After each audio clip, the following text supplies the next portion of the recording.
বাংলাদেশি নাগরিক শহীদুল আলমকে আজই বিশেষ বিমানে তুরস্কের রাজধানী আঙ্কারায় নিয়ে আসার সম্ভাবনা রয়েছে বলে আশা প্রকাশ করছেন আঙ্কারায় নিযুক্ত বাংলাদেশের রাষ্ট্রদূত আমানুল হক। তবে এ বিষয়ে এখনও শতভাগ নিশ্চয়তা দিতে পারেনি তুর্কি কর্তৃপক্ষ।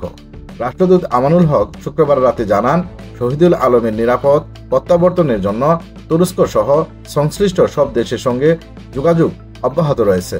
ইতিমধ্যে জর্ডান, মিশর ও তুরস্কে অবস্থিত বাংলাদেশের দূতাবাসগুলোকে নির্দেশনা দেওয়া হয়েছে সংশ্লিষ্ট দেশগুলোর পররাষ্ট্র মন্ত্রণালয়ের সঙ্গে ঘনিষ্ঠভাবে যোগাযোগ বজায় রাখতে এবং তার দ্রুত মুক্তি নিশ্চিত করতে কার্যকর পদক্ষেপ নিতে।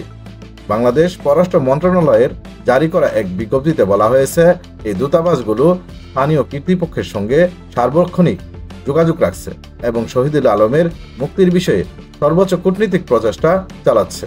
সূত্র জানিয়েছে, পরিস্থিতি অনুকূলে থাকলে আজ রাতেই শহীদুল আলমকে আঙ্কারায় নিয়ে আসা হতে পারে। তবে আনুষ্ঠানিক নিশ্চয়তা না আসা পর্যন্ত বাংলাদেশ সরকার পর্যবেক্ষণমূলক অবস্থান বজায় রাখছে।